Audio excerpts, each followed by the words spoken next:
Hello students, today our discussion topic is the elasticity of demand. कि elasticity of demand क्या होते हैं, इसके टाइप्स क्या क्या हैं, इसको आज हम लोग डिस्कस करेंगे। Elasticity of demand, it measure the responsiveness of consumer for a commodity to the change in its determinants और फोर्सेस। ये मेनली जो इलास्टिसिटी ऑफ डिमांड है, ये मेजर करता है रिस्पॉन्सिवनेस ऑफ कंज्यूमर की जो कमोडिटी होती है, कि कौन कौन से फैक्टर्स हैं जो इसको डिटरमाइन करते हैं और इसको चेंज करते हैं, उनका मेजरमेंट करता है। और इसकी जो टाइप्स हैं इलास्टिसिटी ऑफ डिमांड की, डिफरेंट डिफरेंट टाइप्स है, जैसे price elasticity of demand, income elasticity of demand, cross elasticity of demand. ये इसके टाइप्स हैं, इनको हम नेक्स्ट उसमें स्टडी करेंगे। जैसे price elasticity of demand, price elasticity of demand means it measure the responsiveness in the quantity demanded of the commodity to a change in its price.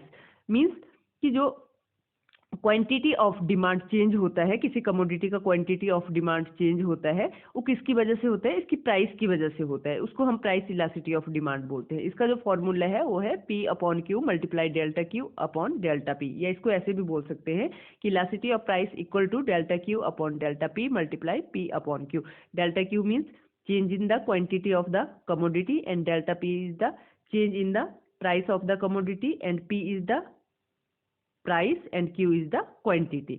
और जो प्राइस इलास्टिसिटी ऑफ डिमांड है, इसके different types हैं, जैसे perfectly in elastic demand, relatively in elastic demand, unit elastic demand, relatively elastic demand, perfectly elastic demand. ये इसके types हैं जिनको हम स्टडी कर रहे हैं। जैसे perfectly in elastic demand, perfectly in elastic demand में क्या है, ओ बाई लाइन पे हमने प्राइस लिया है, ओ एक्स लाइन पे क्वांटिटी डिमांड लिया है, डी एक्स इज द क्या है हमारा क्वांटिटी डिमांड है, जिसको कंज्यूमर डिमांड कर रहा है इस प्राइस पे। तो इस पे क्या है, प्राइस में चाहे कितना भी चेंज हो, प्राइस बढ़ जाए कम हो जाए, बट जो हमारा क्वांटिटी ऑफ डिमांड है वो स्टेबल है, उसमें कोई चेंज नहीं है, वो कांस्टेंट है, स्थिर है। जितना डिमांड जो है पी प्राइस पे किया जा रहा है, उतना ही P1 पे किया जा रहा है। नेक्स्ट है relatively in elastic demand. Relatively in elastic demand में क्या हो रहा है कि जब हमारी प्राइस OP के बराबर है, तो हम क्वांटिटी ऑफ कमोडिटी का जो डिमांड कर रहे हैं OX के बराबर कर रहे हैं। लेकिन जब हमारी प्राइस चेंज हो जाती है, प्राइस P से चेंज होके P1 हो जाती है, तो हमारा जो क्वांटिटी ऑफ डिमांड है वो डिक्रीज हो जाता है, वो OX से डिक्रीज होके OX1 हो जाता है। तो प्राइस में ज़्यादा चेंज हो रहा है, जबकि क्वांटिटी ऑफ डिमांड उसके कंपैरिजन में कम चेंज हो रही है। नेक्स्ट यूनिटरी इलास्टिक डिमांड है। यूनिटरी इलास्टिक डिमांड में क्या है, प्राइस में भी उतना ही चेंज आ रहा है और क्वांटिटी ऑफ डिमांड में भी उतना ही चेंज आ रहा है। Next relatively elastic demand. Relatively elastic demand को अगर हम स्टडी करें, तो इसमें जैसे जैसे हमारी प्राइस OP है, तो हमारा क्वांटिटी ऑफ डिमांड क्या है, OX है, हम ज़्यादा कमोडिटी की डिमांड कर रहे हैं। बट अगर प्राइस में थोड़ा सा भी चेंज हो रहा है, हल्की सी भी चेंज, हल्का सा भी इंक्रीज हो रहा है, तो हमारा जो क्वांटिटी ऑफ डिमांड है वो प्राइस के कंपैरिजन में ज़्यादा डिक्रीज हो रहा है। Next perfectly elastic demand. Perfectly elastic demand means जब हमारी प्राइस OP है, तो उस पर हम क्या कर रहे हैं, क्वांटिटी ऑफ डिमांड की क्वांटिटी ऑफ कमोडिटी की डिमांड कर रहे हैं। जो क्वांटिटी ऑफ कमोडिटी है, जो प्राइस हमारे पास प्रचलित है, मार्केट में प्राइस है, उस पे हम OX1 जो है, उसी प्राइस पे हम OX1 कमोडिटी की डिमांड कर रहे हैं। मीन्स इसमें जो हमारा डिमांड होगा इन्फिनिट होगा। Next is the price elasticity at various points. Various points में मतलब जब हमारा डिमांड कर्व होगा, AN जो हमारा डिमांड कर्व होगा, उसमें डिफरेंट डिफरेंट पॉइंट पे हमारा प्राइस इलास्टिसिटी ऑफ डिमांड भी डिफरेंट डिफरेंट होगा। जैसे A पॉइंट हो गया, B पॉइंट हो गया, C हो गया, F G H, इन सभी पे हमारा जो प्राइस इलास्टिसिटी ऑफ डिमांड है वो बिल्कुल डिफरेंट डिफरेंट होगा। जब हमारा elasticity of price greater than 1 होगा, तो डिमांड कर्व कैसा होगा, हमारा इलास्टिक होगा। जब हमारा price elasticity of demand equal to 1 होगा, तो डिमांड कर्व कैसा होगा, यूनिटरी होगा, उसको हम यूनिटरी इलास्टिक डिमांड भी बोलते हैं। और जब हमारा elasticity of price less than 1 होगा, तो हमारा डिमांड कर्व कैसा होगा, इन इलास्टिक होगा। और जो प्राइस इलास्टिसिटी है, डिफरेंट पॉइंट्स पे डिफरेंट डिफरेंट शो की गई है, जैसा कि मैंने आपको स्क्रीन पे दिखाया गया है। जैसे A पॉइंट पे जो हमारा A पॉइंट है, उसमें हमारी इलास्टिसिटी ऑफ डिमांड क्या है, इन्फिनिट है, और B पॉइंट पे क्या है, -5 के बराबर है और सी पॉइंट पे -2 के बराबर है, एफ पॉइंट पे -1 के बराबर है। इसी तरह अलग अलग पॉइंट पे हमारी इलास्टिसिटी ऑफ डिमांड अलग अलग है। जे अगर हम पॉइंट को स्टडी करें तो इसमें हमारी इलास्टिसिटी ऑफ डिमांड कितनी है, 0 के बराबर है। Next is the point price elasticity. Point price elasticity is the responsiveness in the quantity demanded of a commodity could be measured by the inverse of the slope is expressed in term of units of measurement।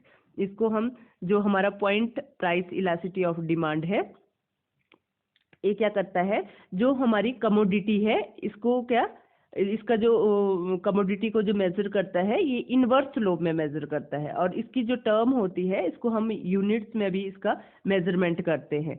और इसका जो slope है वो है delta Q upon delta P. Delta Q means change in the commodity and delta Q P is the change in the price.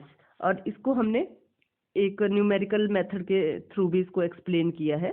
And next is the arc price elasticity। arc price elasticity means this method more frequently than point method to measure elasticity of demand between 2 points on the demand curve। ये जो method है arc price elasticity method है, ये point method के comparison ज़्यादा इस method को हम क्या करते हैं, इसका यूज करते हैं हम लोग। और जो आर्क प्राइस इलास्टिसिटी मेथड है इसमें जो 2 पॉइंट्स हैं उनके बीच का जो मेजरमेंट है उसको दर्शाया गया है। जैसे सपोज करें हमारे पास कोई डिमांड कर्व है, उनके बीच में 2 पॉइंट्स है, ए एंड बी 2 पॉइंट्स है, उनके बीच का जो गैप है, उनके बीच का जो डिस्टेंस है, उनको जो मेजरमेंट किया जाता है वो आर्क मेथड के द्वारा किया जाता है। तो इसका जो फॉर्मूला है that is Q2 minus Q1 upon P2 minus P1 multiply P2 plus P1 upon Q2 plus Q1। Q is the quantity of demand and P is the price। And इसको भी हमने न्यूमेरिकल मेथड के through show किया है। And next is the income elasticity of demand. Income elasticity of demand means it measure the responsiveness in the quantity demanded of the commodity to a change in consumer income. Means जो elasticity of demand है, जो quantity of demand है, जो commodity की quantity of demand में change होता है वो किसकी वजह से होता है, कंज्यूमर की इनकम की वजह से होता है। तो उसको हम इनकम इलास्टिसिटी ऑफ डिमांड बोलते हैं कि जैसे इनकम बढ़ जाएगी तो किसी कमोडिटी की डिमांड बढ़ जाएगी, अगर इनकम कम हो जाती है तो क्वांटिटी कमोडिटी की डिमांड कम हो जाती है। मीन्स डिमांड में जो चेंज आएगा इनकम की वजह से आएगा। तो इसका फॉर्मूला है elasticity of price equal to delta Q upon delta I multiply I upon Q. I is the income, Q is the quantity of the commodity. और इसके भी डिफरेंट टाइप्स हैं, जैसे perfectly income inelastic demand, relatively income elastic demand, unitary income elastic demand, relatively income elastic demand, perfectly income elastic demand. जैसे perfectly income elastic demand है, इसमें क्या है, इनकम चाहे बढ़े, चाहे इनकम कितनी बढ़ जाए, बट जो हमारा क्वांटिटी ऑफ डिमांड है वो क्या है, वो स्टेबल है, उतनी ही डिमांड की जा रही है। अगर हमारी इनकम पहले के कंपैरिजन बढ़ भी जाती है तो हमारा जो क्वांटिटी ऑफ डिमांड है इसमें वो क्या है, स्टेबल है, कांस्टेंट है।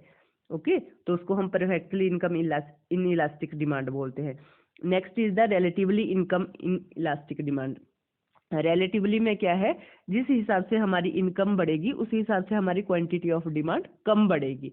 And next is the unitary income elastic demand. Unitary income elastic demand में क्या होता है, जैसे जैसे हमारी इनकम बढ़ती है उसी हिसाब से हमारा क्वांटिटी ऑफ डिमांड भी इंक्रीज होता है। Relatively income elastic demand, relatively income elastic demand में क्या होता है, इनकम अगर हमारी थोड़ी सी भी इनकम बढ़ती है तो हमारा क्वांटिटी ऑफ डिमांड उसके कंपैरिजन में ज़्यादा बढ़ता है। Next is the negative income elastic demand. Negative income elastic demand में क्या होता है कि जिस हिसाब से हमारी इनकम बढ़ेगी, जैसे हमारा ओ बाई इनकम है, ओ बाई इनकम पे हम क्या कर रहे हैं, ओ एक्स कमोडिटी की डिमांड कर रहे हैं, बट अगर हमारी इनकम ओ वाई से बढ़कर ओ वाई बन हो जाती है, मीन्स इनकम पहले के कंपैरिजन बढ़ रही है, तो हमारी क्वांटिटी ऑफ डिमांड क्या होगा, इनकम के कंपैरिजन बढ़ेगी नहीं, वो घटेगी, वो ओ एक्स से कम होके ओ एक्स वन हो जाएगी। तो इसको हम नेगेटिव इनकम इलास्टिक डिमांड बोलते हैं। Next is the point income elastic demand. Point elastic demand में भी वही है, जिसमें क्या होता है, जो हमारी value of delta Q upon delta आई को क्या किया गया है, दर्शाया गया है, और उसको हम coefficient of I in regression equation में शो किया गया है। तो इसका जो फॉर्मूला है वो है AI multiply I upon Q।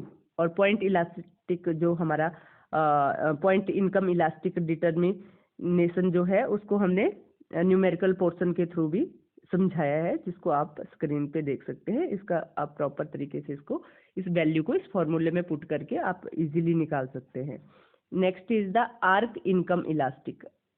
ये जो हमारा आर्क इनकम इलास्टिक मेथड है, इसका हम यूज करते हैं average of the original and new income and the average of the original and new quantities में। जो हमारा एवरेज है ओरिजिनल एंड न्यू इनकम का, उसमें इसका यूज करेंगे। और जो हमारा एवरेज है ओरिजिनल एंड न्यू क्वांटिटीज का, उनके बीच में हम क्या करते हैं, उनके लिए इस मेथड का हम यूज करते हैं। मींस एक तो हमारा इनकम का जो एवरेज हुआ, जो ओरिजिनल और न्यू इनकम का जो एवरेज हुआ, उसमें भी इसको यूज किया जाएगा। और दूसरा जो एवरेज है हमारे पास ओरिजिनल और न्यू क्वांटिटीज का, मींस क्वांटिटीज और इनकम के बीच में जो चेंज होगा, उसके लिए जो ओरिजिनल होगी और जो चेंज होगा, उसमें हम आर्क इनकम इलास्टिक मेथड को यूज करते हैं। तो इसका फॉर्मूला है EI equal to Q2 minus Q1 upon I2 minus I1 multiply I2 plus I1 upon Q2 plus Q1। इसके थ्रू हम आर्क इनकम इलास्टिक मेथड को निकाल सकते हैं, और इसका न्यूमेरिकल पोर्शन के थ्रू भी इसको एक्सप्लेन किया गया है। Next is the cross price elasticity of demand. जो हमारा cross price elasticity of demand है, it measure the responsiveness in the demand for commodity X to change in the price of commodity Y।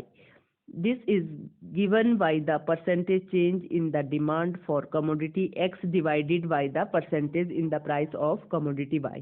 Means जो हमारा cross price elasticity method है, जैसे हम किसी commodity की डिमांड करते हैं, X की डिमांड करते हैं, जो X कमोडिटी में चेंज आएगा, वो चेंज आएगा बाई कमोडिटी की प्राइस की वजह से। उसको हम cross price elasticity of demand बोलते हैं। और इसको हम percentage change in demand for commodity X को हम क्या करते हैं, डिवाइड करते हैं percentage in price of commodity Y से। X की जो डिमांड है, कमोडिटी X की जो डिमांड है, उसको हम डिवाइड करेंगे percentage in the price of commodity Y के थ्रू। इसको हम डिवाइड करेंगे, तब हमारे पास cross price elasticity of demand आएगा। और इसका फॉर्मूला है delta QX upon delta PY multiply PY upon QX। इसके थ्रू हम क्या करेंगे, cross price elasticity of demand को निकालेंगे। And next is the point cross price elasticity. Point cross price elasticity में हम मेनली जो फॉर्मूला अप्लाई करते हैं वो है EXY equal to AS multiply PY upon QX। इसके थ्रू हम क्या करते हैं, point cross price elasticity method को निकालते हैं। Next is the arc cross price elasticity. इसमें क्या होता है, जो point cross price elasticity of demand है, वो डिफरेंट रिजल्ट जो हमारे डिफरेंट रिजल्ट है, वो depending on whether the price of the related commodity PY rise or fall. To avoid this we usually measure the EXY with following formula. तो जो हमारा EXY है, उसको हम इस फॉर्मूले के थ्रू निकालते हैं, जो है QX2 minus QX1 upon PY2 minus PY1 multiply PY2 plus PY1 upon QX2 plus QX1। ये जो arc cross price elasticity method है, फॉर्मूला है, इसको हम अपने उस फॉर्मूले में अप्लाई कर सकते हैं, अपने न्यूमेरिकल पोर्शन में अप्लाई कर सकते हैं, और इसके थ्रू हमारे रिजल्ट आता है। जैसे आपको वैल्यू भी शो की गई है, इस वैल्यू को हमें फॉर्मूले में पुट करना है, और इसके थ्रू हमें इस मेथड को निकालना है। Next is the feature of cross price elasticity. अब जो क्रॉस प्राइस इलास्टिसिटी है, इसके फीचर्स क्या क्या हैं। जैसे फर्स्ट है कि value of EXY is positive, commodity X and Y are substitute. अगर इनकी वैल्यू पॉजिटिव है तो इसका जो कमोडिटी है, तो X और Y क्या होगा, एक दूसरे के सब्स्टिट्यूट होंगे। अगर इनकी वैल्यू पॉजिटिव आती है तो X और Y कमोडिटी क्या होगी, सब्स्टिट्यूट होगी। सब्स्टिट्यूट गुड्स क्या होती है, जिनका हम एक दूसरे के स्थान पे यूज करते हैं। The commodity that can be use on the place of each other, that are the substitute goods. और नेक्स्ट है कि value of EXY is negative, commodity X and Y are complementary. अगर ई एक्स वाई नेगेटिव है तो वहाँ पे हम मान लेते हैं कि कमोडिटी क्या है, एक्स और वाई कैसी कमोडिटी है, कॉम्प्लीमेंट्री कमोडिटी है। कॉम्प्लीमेंट्री कमोडिटी क्या होती है, जिनका एक दूसरे के साथ यूज किया जाता है, जैसे car and petrol, ink and pen, ये क्या हुआ, कॉम्प्लीमेंट्री गुड्स है एक दूसरे की। And next, the value of EXY is the value of EXY is close to 0. X and Y are independent commodity. अगर इनकी वैल्यू 0 आती है तो इसका मतलब है कि X और Y जो कमोडिटी है वो इंडिपेंडेंट कमोडिटी है, इनका एक दूसरे के साथ कोई रिलेशन नहीं है, तभी इसकी वैल्यू क्लोज टू 0 आ रही है। अब जो इलास्टिसिटी मेथड है, हम कहाँ कहाँ इसका यूज़ करते हैं, तो मेनली इस मेथड का जो यूज़ किया जाता है, तो फर्म क्या करती है, estimate the elasticity of demand with respect to all the forces or variables that affected the demand for the commodity that the firm sells. Means इसका फर्म यूज़ करती है डिमांड, जो फर्म है इलास्टिसिटी ऑफ मेथड को use करती है इसकी demand जानने में कि कौन कौन से वेरिएबल्स हैं जो कमोडिटी की डिमांड को अफेक्ट करते हैं, और जो कमोडिटी फर्म सेल करती है किन किन फैक्टर्स का अफेक्ट पड़ता है। और दूसरा जो फर्म है, the firm needs these elasticity estimates in order to determine the optimal operation policies. Optimal operation policies में भी इसका यूज़ किया जाता है, and the most effective way to respond to the policies of competing firm.